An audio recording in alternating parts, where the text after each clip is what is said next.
Thanks, everyone, for joining us back at the Project Censored radio show. We're very glad right now to be joined by Justin Nobel, who writes on science and environment for U.S. magazines, literary journals, and investigative sites.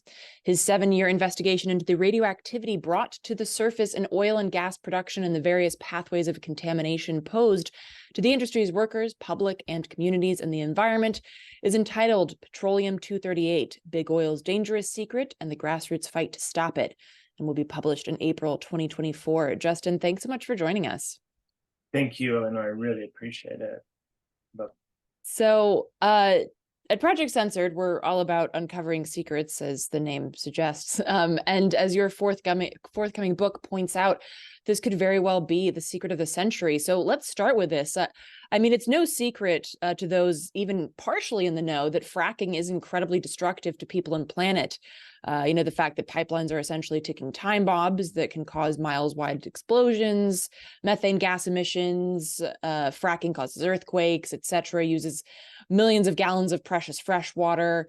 But what isn't known and therefore not discussed, even in smaller anti-fracking circles, is the issue of radioactive waste linked to fracking. So let's discuss that. How did you first find out about this issue?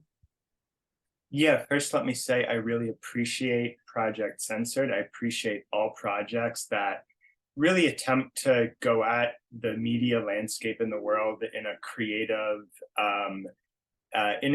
investigative way. There's really like two elements necessary here: an artistic kind of risk-taking element, and then like the guts and grit of investigative journalism. And I think the lack of that in the general media landscape is in part why this issue has remained below the surface for so long.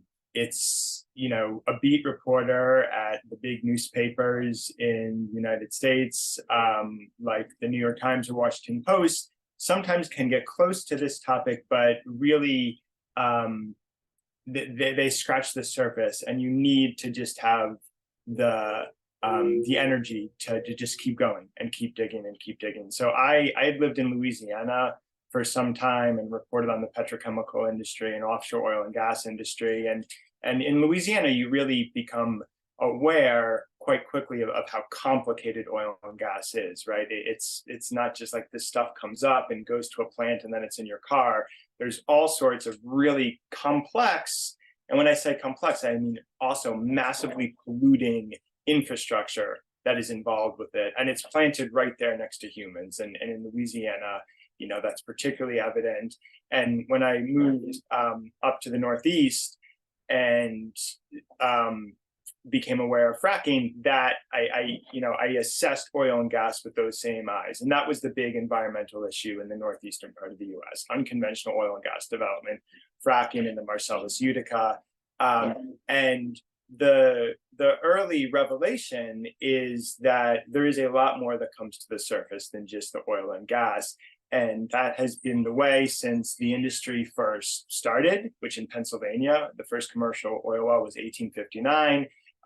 You have this really salty, toxic waste stream that comes up with oil and gas. The industry refers to that as oil field brine. It's a kind of innocent sounding name, but oil field brine is filled with not just toxic levels of salt, but heavy metals, including radium, which is a naturally occurring heavy metal. And in the early days of the industry, that waste stream was just literally discharged right into an unlined pit next to the well, into streams, onto farm fields. In North Dakota, which is a state where like 90% of the land is farmland, there still is massive contamination from oil field brine during the 1950s. This is biblical. You salt your neighbor's land, you destroy your neighbor's land. And this is what the industry has done with conventional, before we even get to fracking.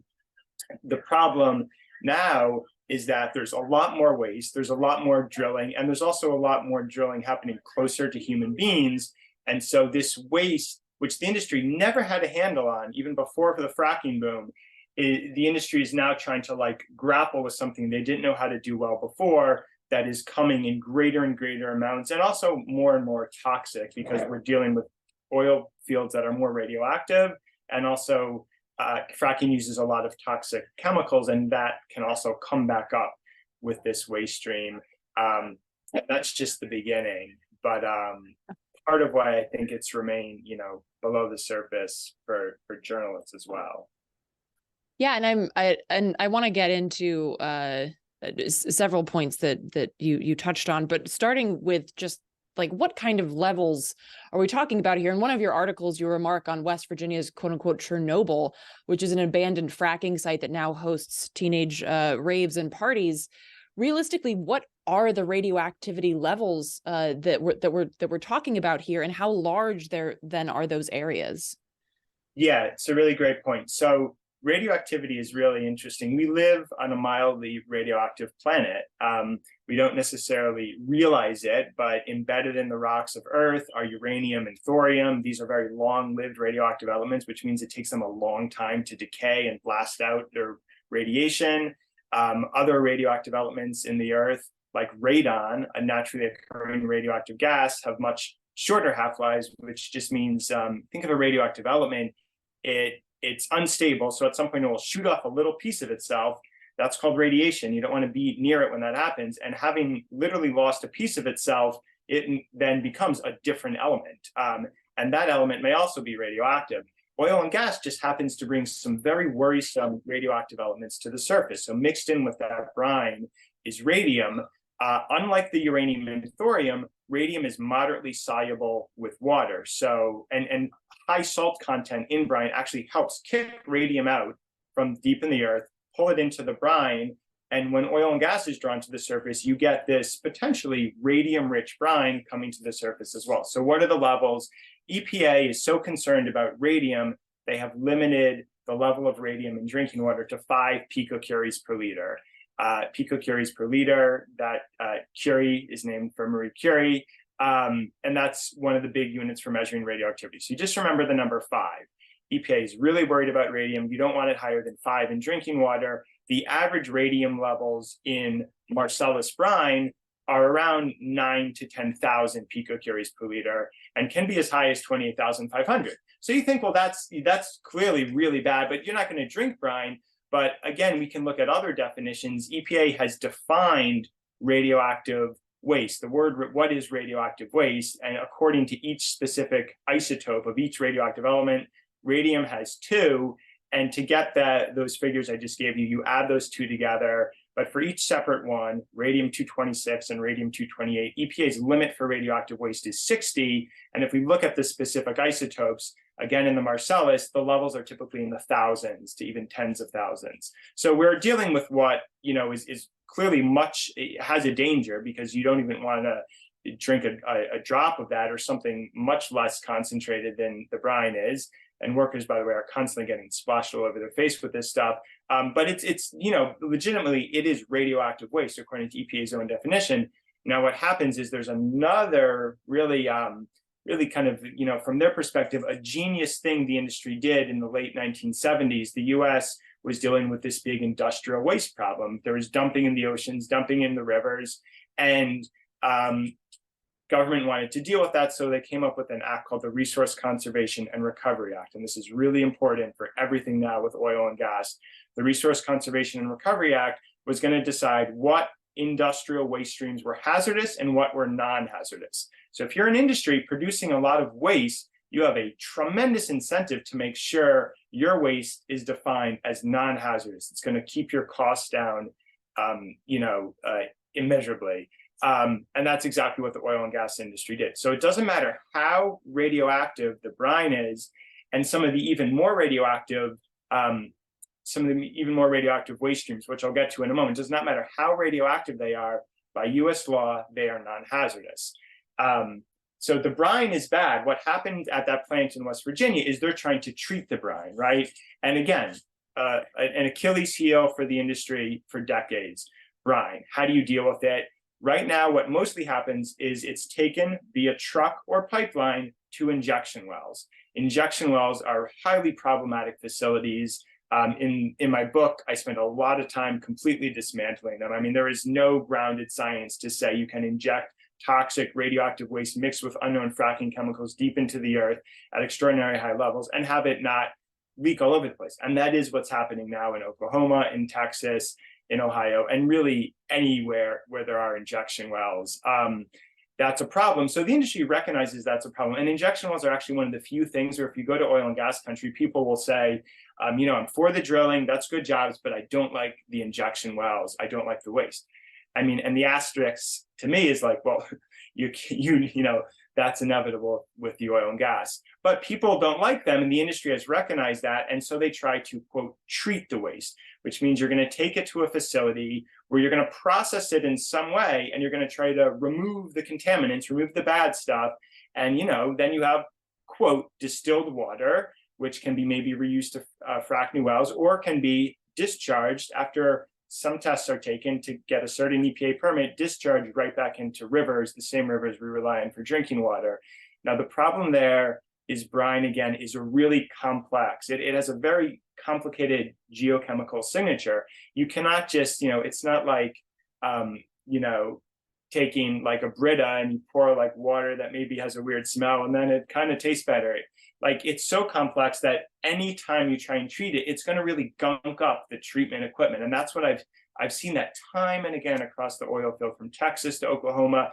But there's this weird union with like this entrepreneurial cowboy American spirit, where you got these guys, and it often is guys saying, I can treat brine. I know how to do that. I know Buck and he knows engineering, and like this could happen at a bar, and literally probably often does.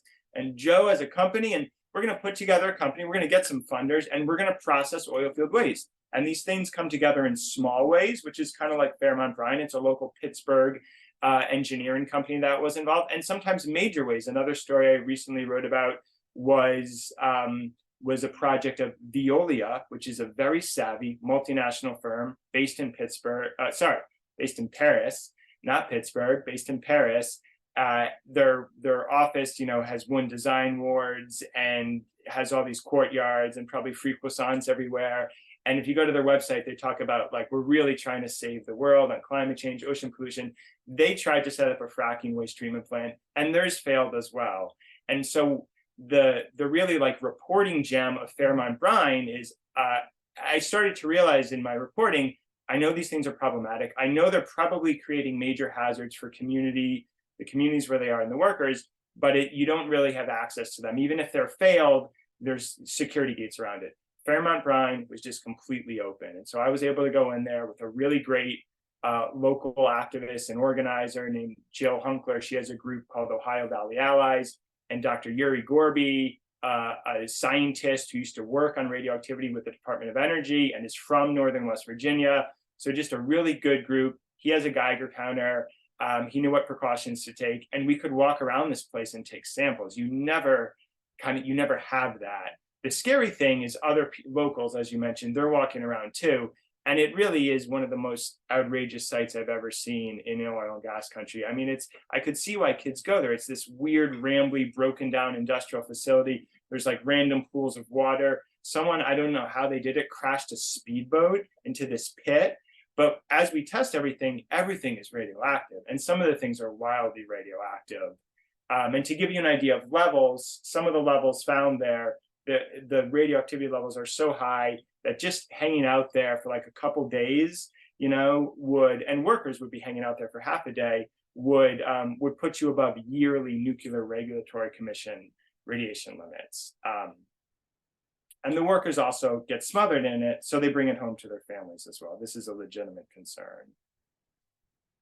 Yeah, of course. Wow, that's cool. There's so much there, and I'm curious too, because so this is specifically the attempt to clean up brine, right? And so what is the industry response to this then? Like, oh, well, screw it, we're just not going to worry about it because they end up failing anyway. Like, what's happening in the industry right now with regards to this? It's a great question. So right now, this idea of treatment is the new trend. Again, injection wells are still where most of the oil field brine is going. And just to give you a quick idea, like oil field brine, how much? About 3 billion gallons a day across the US. That's 1 trillion gallons a year. If you put that wastewater into the standard oil barrel, which is, like waist high, and stack those barrels on top of each other, you'd reach the moon and back almost 22 times. That's 1 year's worth of oil field wastewater. So that's a lot of stuff to get rid of. And yes, treatment is the new game. Even though all these other projects have failed, you still have this gusto that we can treat it. I just talked to people in New Mexico with a really great advocacy group out there. And I was telling them about the West Virginia story. And they're like, well, New Mexico people are going to say, well, that's West Virginia. We can do it better.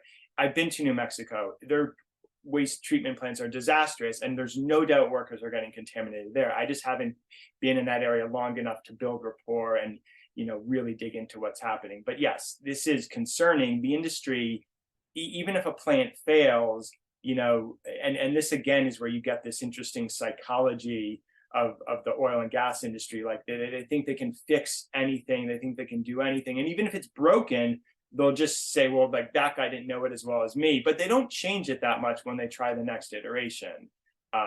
It's a massive problem. Yeah, and I mean, there's a lot of psychology to dig in there for sure. But I'm also curious because I have done nowhere near as much research as you have, and that's why I'm curious to hear your perspective on this. So you mentioned radium specifically, and I know that the fracking industry likes to have their, proprietary blends, right? Like the contents of these proprietary blends of chemicals are kept tightly under wraps under the guise of them being, trade secrets. But ultimately, this means that then, like the public, we have no idea what's actually poisoning us. So you mentioned radium. Is there any evidence or questions as to what might be involved in this that we don't know because we're not allowed to know what's in these cocktails? Yeah, no, all good. And radioactivity is something I chose to focus on and do such a deep dive on because you can actually track it in really interesting ways and in ways that you cannot do with other oil field contaminants like benzene, which is a known human carcinogen and also in oil field waste pulled up with oil and gas. It's hurting oil field workers and people who live nearby. It's harder to put a fingerprint on benzene in the way you can do for radium. But what else is in there is a really important question. One of the oil field waste truck drivers I'm in touch with, and much of the best information always is going to come from workers who are like, well, I'm the guy who deals with this in my truck. Let me tell you how it's done. And he is much more worried about the fracking chemicals because, just like you said, they're unknown and often they can have more immediate effects, whereas the radium, and this again is this kind of macho culture, that will kill me in 20 years. Well, it actually might be 5 or 10, but the fracking chemicals can legitimately kill you sooner. One of the first sources on this was a oil field waste hauler named Randy Moyer. So what he had to do, he had this horrible job. He would go into frack tanks. And this is actually his description of it. They would tie a rope around him and give him a squeegee and a shovel. And he goes inside these tanks. And if you picture a brine tank, there's a lot of sediments in brine. So the worst stuff is in the sediments. They settle out to the bottom as a sludge. Eventually that sludge has to be cleaned. That's a job a human does. Randy goes in and the rope is so if he passes out or dies, his coworker can pull him out. And Randy got this crazy burn because at one point he was standing in this stuff up to his knees and he got this horrible chemical burn up to his knees. No doctor could tell him what that was. That I do not think was radioactivity. That was some chemical in the fracking waste, and he could not get a valid medical analysis. And it almost was absurd that the opinions he got were maybe you ate some bad takeout and you got a rash from that. Randy suffered tremendously. He was in and out of the ER and he passed away 2 years ago. So what you mentioned, I take it's really serious. I mean, it's real, and there's no resolution, and a case like Randy should not be a medical mystery, and instead it's just kind of written off and forgotten. So that's the importance of knowing what's in fracking wastewater means that you can actually then identify in workers, and that's what the industry doesn't want. I mean, that's why they just don't want you to know anything, because once you know things, you can start to put together the pieces. Yeah, absolutely. And you also have mentioned in your writing the supposed overseers of the fracking industry, PHMSA and FERC, and I myself have done quite a bit of protesting outside of FERC. But as you note as well, they're totally captured agencies. Has there been any hearings or any kind of movement on this specific issue? I mean, like, I remember there have been a couple of times that I went to FERC and people were carrying water, drinking water, and showing that it was flammable, or just showing that it looked like something you would pull out of a coal slurry. Have there been hearings about this specific issue, or is it just kind of like dead silence? Yeah, no, really great question. What is exciting about this journalism is because not a lot of other journalists are so deep in this topic, it puts me in touch with scientists, with community organizers, with really great grassroots groups.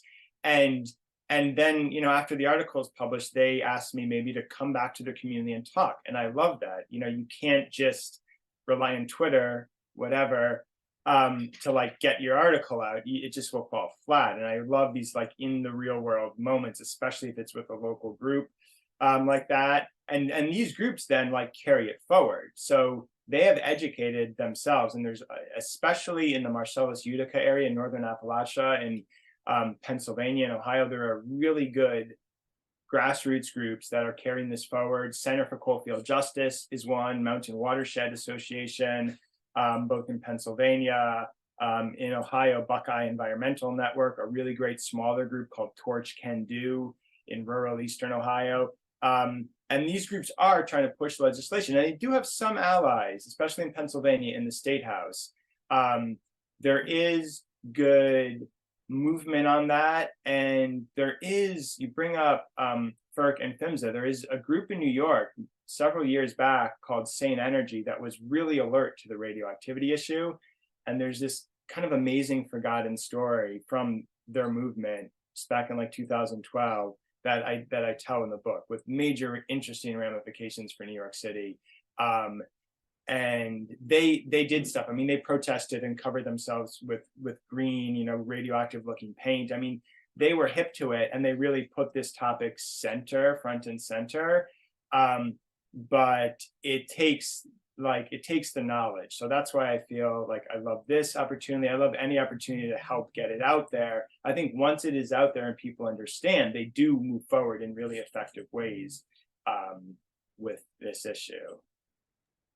Yeah, and I think one of the things that I really appreciate as well is that you focus not just on what this does to communities and ecosystems, but to the workers as well, because I think a lot of times that can get lost. And I know that having been on the front lines of environmental fights, it can feel, and sometimes it often is, the case that the workers are against you. And yet that's why we need that important framing of this is harming all of us, and we all have a right to work and live in safe environments.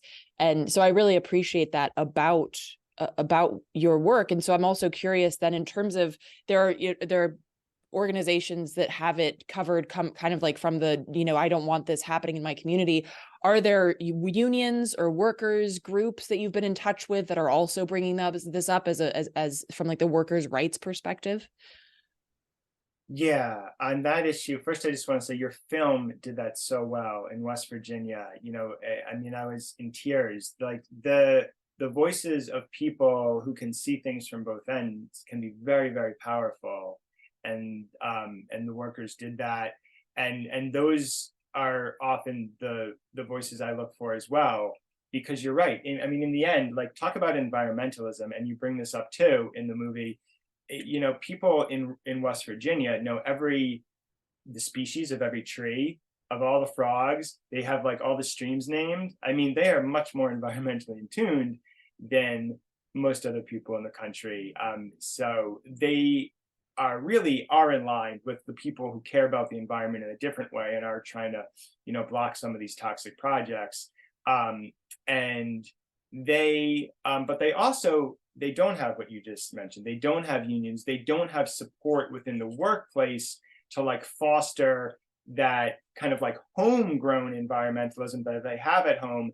It isn't really translated. And that's why I think one of the kind of surprising things is when workers realize what is happening, they actually are really, they do speak out. They reach out, and they're really angry. They're really alarmed. and they do go against the industry, and they're really, at times concerned, but they are eager to tell their stories. And just one example with the West Virginia story, after I published the article, we're talking about all these workers started coming out. Usually there's like one, maybe two, and no one wants to go on the record. In this case, a whole bunch came out, and two are fully on the record, and their stories are just astonishing. And that's going to be published in a follow-up article with Truthdig probably sometime this week. But one thing most of them told me is like, we were really proud of this plant. We thought we really were cleaning fracking waste, and they know oil and gas has problems. They have kids, and we're making the world better by helping the industry deal with this problem. And the article was like this big, smack in the face that, well, no, you actually weren't doing that. And they knew there were problems with the plant. So the article helped synthesize all these issues they were experiencing over the years. But not only that, you contaminated yourself in the process, which is a hard pill to swallow. Of this specific facility, two of the workers, and there aren't that many workers who work at plants like this, two of the workers have already died from cancer, one stomach cancer and one brain cancer. And when I learned the process, it makes sense. Again, you're taking contaminants, radioactive ones, out of a waste stream, and the workers are describing to me a work environment that is filled with this like salty dust, and they are breathing that in 12 hours a day. I mean, the exposure potential there is outrageous, and then getting splashed with it and contaminated in other ways. So it's really, they do get hit the hardest. But as far as the organizing, I think that is the next step. There's for example, Center for Coalfield Justice is really, I think, on the front lines of really trying to connect with workers and help tell the story through them, and not just step out and say ban oil and gas. They would never say anything like that. But again, the little asterisk point is if you do this well, the industry actually can't do it. So it would be banned. Right. And I mean, that kind of leads me to this last question here, which is, how do you feel that, I mean, your book hasn't come out yet, but especially with people reacting and responding to your articles, which I think is so powerful, and obviously it shows the importance of investigative journalism. But how have people been feeling about, okay, well, what does the future look like then if we can't do this in the proper way, and the industry, what kind of future are we going to have? Has there been conversations about just transitions, or what can we look at instead of fracking?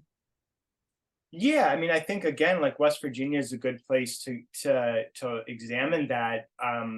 When I was there reporting on Paula Jean Swearingen's campaign, which was some years back against this woman running a grassroots campaign against Joe Manchin, coal miner's daughter, and I got to see a really cool grassroots side of the state.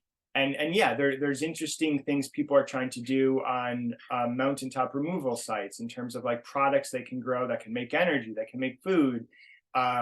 There's really good conversations happening, I think, across Appalachia. They might not rise to the surface, and they don't have the money behind them. And I think, the problem when you report enough is you realize oh, the people with the best ideas aren't the guys on Wall Street who are chucking the projects around. Even with where I live now, there's all these solar plants coming in, I think, which is good. Farming has diminished in this area. There's all these open spaces, and we need energy. And I think all of the country has to take a little bit of the burden of supplying it, not just Appalachia and places like that anymore.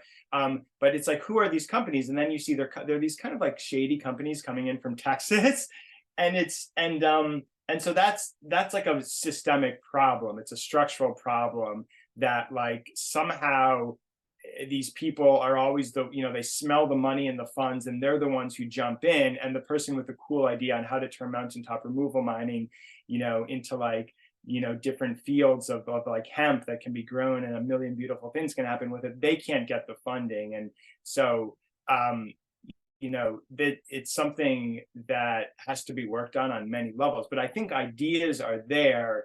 It's just helping make sure they're the ones that get put into practice, and not just another version of an extractive economy, even if it's slightly greener. Yeah, green capitalism as it stands. Well, Justin, thank you so much for taking the time and outlining this. This is horrifying, but also, of course, as we like to say on Project Censored, if you don't know about it, you can't find it, fight it. So where is the best place for people to follow your work? Yeah, I got to be more out there, I guess. I still am on Twitter, X, and I write regularly for Rolling Stone, for Truth Dig, and for DSmog. And the book is going to be a major way. That's going to be like all of this tied together across the country, and that comes out April 24th. It was going to be published by Simon & Schuster, but then they were bought by a private equity company called KKR with massive investments in oil and gas. So I pulled the book, and it's, we're now doing it ourselves. But yeah, the title, if you just Google that and, get an advanced copy or go to your local bookstore and make sure they order it, that is like a super way to kind of like make sure that you're going to be there and get the information. The title is Petroleum 238, Big Oil's Dangerous Secret and the Grassroots Fight to Stop It. Awesome. Well, yes, go to your local bookstore, folks. Justin, thank you so much again for taking the time and for covering this topic. Yeah, thank you. And really nice to talk.